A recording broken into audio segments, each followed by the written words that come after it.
ವೀಕ್ಷಕರೇ, ನಕ್ಷತ್ರ ನಾಡಿ ತರಗತಿಗಳಲ್ಲಿ ಈಗಾಗಲೇ ಕಲಿತಿರುವಂತವರು ತಮ್ಮ ಅನಿಸಿಕೆ ಅಭಿಪ್ರಾಯವನ್ನು ಹಂಚಿಕೊಂಡಿದ್ದಾರೆ. ಏನು ಹೇಳಿದ್ದಾರೆ ಬನ್ನಿ ನೋಡ್ತಾ ಹೋಗೋಣ. ಆ್ಯಕ್ಚುಲಿ ನನಗೆ ಕಲಿಯೋಕ್ಕೆ ಅವಕಾಶ ಸಿಕ್ಕಿದ್ದೇ ಒಂದು ಅಪೂರ್ವವಾದ ಅವಕಾಶ ಸಿಕ್ಕಿದ್ದು ಭಾಳ ಆಶ್ಚರ್ಯಕರವಾಗಿ ಸಿಕ್ತು ನನಗೆ. ನನ್ನ ಮಕ್ಕಳೆಲ್ಲ ಅವರೆಲ್ಲ ಸೆಟ್ಲ್ ಆದಮೇಲೆ ಮನೇಲಿ ಒಬ್ಬಳೇ ಕೂತಾಗ ನನಗೆ ಏನಾದರೂ ಕಲಿಬೇಕು ನನಗೆ ಅಂತ ಅನ್ನಿಸ್ದಾಗ ನನಗೆ ಸಿಕ್ಕಿದ್ದು ದಿನೇಶ್ ಗುರೂಜಿಯವರು. ಅವರ ಇದರಿಂದ ನಾನು ಕನೆಕ್ಟ್ ಆದೆ. ನಾನು ಕಲಿಯೋಕ್ಕೆ ಶುರು ನನಗೆ ಎಸ್ಪೆಷಲಿ ಓದೋ ದಿನಗಳಲ್ಲೇ ನನಗೆ ಖಗೋಳಶಾಸ್ತ್ರದ ಬಗ್ಗೆ ಹೆಚ್ಚಿನ ಆಸಕ್ತಿ ಇತ್ತು. ನನ್ನ ಮಕ್ಕಳಿಗೆಲ್ಲ ಕೂರಿಸಿ ಹೇಳ್ಕೊಡ್ತಾ ಇದ್ದೆ.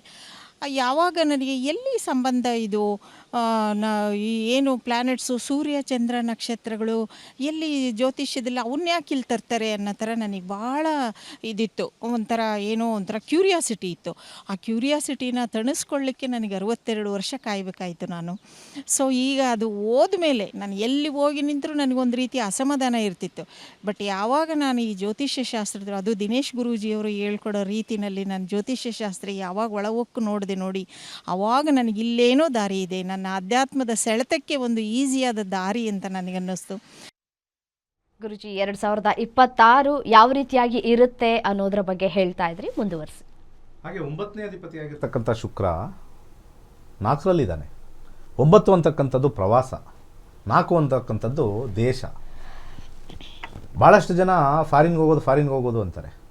ಇಲ್ಲಿ 2026 ದೇಶದಲ್ಲೇ ಒಳಗಡೆ ಹೆಚ್ಚು, ಇಲ್ಲಿಂದ ಜೈಪುರ್ ಇರ್ಬೋದು, ಇಲ್ಲಿಂದ ಅಯೋಧ್ಯೆ ಇರ್ಬೋದು, ಇಲ್ಲಿಂದ ಕನ್ಯಾಕುಮಾರಿ ಇರ್ಬೋದು, ಇಲ್ಲಿಂದ ಕೇರಳ ಇರ್ಬೋದು, ತಮಿಳುನಾಡು ಇರ್ಬೋದು, ಅತಿ ಹೆಚ್ಚು ಡೊಮೆಸ್ಟಿಕ್ ಟ್ರಾವೆಲ್ ಅಂತ ನಾವು ಕರಿತೀವಿ. ಯಾವಾಗ 9th ಹೌಸ್ 4th ಹೌಸಿಗೆ ಬರುತ್ತೋ ಹೈಯೆಸ್ಟ್ ಡೊಮೆಸ್ಟಿಕ್ ಟ್ರಾವೆಲ್ ಅಂತ ನಾವು ಕರಿತೀವಿ. ಹೆಚ್ಚು ಡೊಮೆಸ್ಟಿಕ್ ಟ್ರಾವೆಲ್. ಅಲ್ಲಿ ಚಂದ್ರ ಬೇರೆ ಕೂತಿರೋದ್ರಿಂದ, ಚಂದ್ರ ಕೃತಿಕಾ ನಕ್ಷತ್ರದಲ್ಲಿ ಕೂತಿರೋದ್ರಿಂದ ಟ್ರಾವೆಲಿಂಗಲ್ಲಿ ಸ್ವಲ್ಪ ಸಮಸ್ಯೆ ಆಗ್ತಕ್ಕಂಥದ್ದು ನಾನು ಆಲ್ರೆಡಿ ಹೇಳಿದ್ದೀನಿ. ಈ ಟ್ರಾವೆಲರ್ಸು ಸ್ವಲ್ಪ ಕೇರ್ಫುಲ್ ಆಗಿರಬೇಕು. ಆ ಟ್ರಾವೆಲರ್ಸ್ಗೆ ಆಕ್ಸಿಡೆಂಟ್ ಕಾಂಬಿನೇಷನ್ 2026ಅಲ್ಲಿ ಸ್ವಲ್ಪ ಓವರಾಲ್ ಸ್ವಲ್ಪ ಹೆಚ್ಚಾಗಿರುತ್ತೆ. 10ನೇ ಅಧಿಪತಿ ಬರೋಣ. 10ನೇ ಅಧಿಪತಿಯಾಗಿರ್ತಕ್ಕಂಥ ಬುಧ 4ರಲ್ಲಿ ಕೂತ್ಕೊಂಡು 1ನೇ ಅಧಿಪತಿ, 4ನೇ ಅಧಿಪತಿ, 7ನೇ ಅಧಿಪತಿ, 9ನೇ ಅಧಿಪತಿ ಇಷ್ಟೂ ಕೂಡ 4ರಲ್ಲಿ ಕೂತ್ಕೊಂಡು ರಾಜಕೀಯ ವಿಚಾರದಲ್ಲಿ ಮತ್ತೆ ಫೆಬ್ರವರಿಯ ನಂತರ ಮತ್ತೆ ಗೊಂದಲ. ಅದು ದೇಶದ ರಾಜಕೀಯ ಆಗಿರ್ಬೋದು ಅಥವಾ ರಾಜ್ಯದ ರಾಜಕೀಯ ಆಗಿರ್ಬೋದು. ಇದು not only for Karnataka, entire Indian ಸ್ಟೇಟ್ಸ್ಗೂ ಸೇರಿ ಮತ್ತು ಇಂಡಿಯನ್ ಇರ್ತಕ್ಕಂಥ ಮೇಯ್ನ್ ಇರ್ತಕ್ಕಂಥ ಅದಕ್ಕೂ ಕೇಳಿ ಫೆಬ್ರವರಿಯಲ್ಲಿ ಸ್ವಲ್ಪ ಡಿಸ್ಟರ್ಬೆನ್ಸ್ ಆಗ್ತಕ್ಕಂಥದ್ದು. ಮಾರ್ಚ್, ಏಪ್ರಿಲ್, ಮೇ ಒಳಗಡೆ ಅಪೋಸಿಷನ್ಗಳು ಜಾಸ್ತಿ. ಯಾವತ್ತೂ ಕೂಡ ಅಪೋಸಿಷನ್ 4th ಹೌಸ್ ಅಂತಲೇ ನಾವು ತೊಗೊಳ್ತೀವಿ. ಅಧಿಕಾರದಲ್ಲಿರತಕ್ಕಂಥದ್ದನ್ನು 10th ಹೌಸ್ ಅಂತಲೇ ತೊಗೊಳ್ತೀವಿ. When there is a opposition of 10 and 4 conflict ಜಾಸ್ತಿ ಆಗುತ್ತೆ. ಅಲ್ಲಿ ವ್ಯಯಾಧಿಪತಿಯಾಗಿರ್ತಕ್ಕಂಥ 12ನೇ ಅಧಿಪತಿಯಾಗಿರ್ತಕ್ಕಂಥ ಸೂರ್ಯ ಕೂಡ 4ನೇ ಮನೆ ಕೂತ್ಕೊಂಡು ಸ್ವಲ್ಪ ಓವರಾಲ್ ಪೊಲಿಟಿಕಲ್ ಡಿಸ್ಟರ್ಬೆನ್ಸ್ ತುಂಬ ಅತಿ ಹೆಚ್ಚಾಗಿರುತ್ತೆ.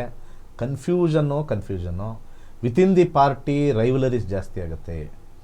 4ನೇ ಮನೆ ಅನ್ನೋದು ಒಂದು ಸ್ವಂತವಾಗಿರ್ತಕ್ಕಂಥ ಪಾರ್ಟಿ, 10ನೇ ಇರ್ತಕ್ಕಂಥದ್ದು ಸ್ವಂತವಾಗಿರ್ತಕ್ಕಂಥ ಪಾರ್ಟಿ ಅಂತ ಹೇಳ್ತೀವಿ. ಆ ಸ್ವಂತದಲ್ಲೇ ಅಲ್ಲಿ ನಮಗೆ 6ನೇ ಅಧಿಪತಿಯಾಗಿರ್ತಕ್ಕಂಥ ಶನಿ ವೀಕ್ಷಣೆ ಬುಧನಿಗೆ, ಹಾಗೆ 8ನೇ ಅಧಿಪತಿಯಾಗಿರ್ತಕ್ಕಂಥ ಮಂಗಳ ಅದ್ರ ಜೊತೆ ಇದೆ, ಹಾಗೆ 12ನೇ ಅಧಿಪತಿಯಾಗಿರ್ತಕ್ಕಂಥ ಸೂರ್ಯ 4ರಲ್ಲಿದೆ.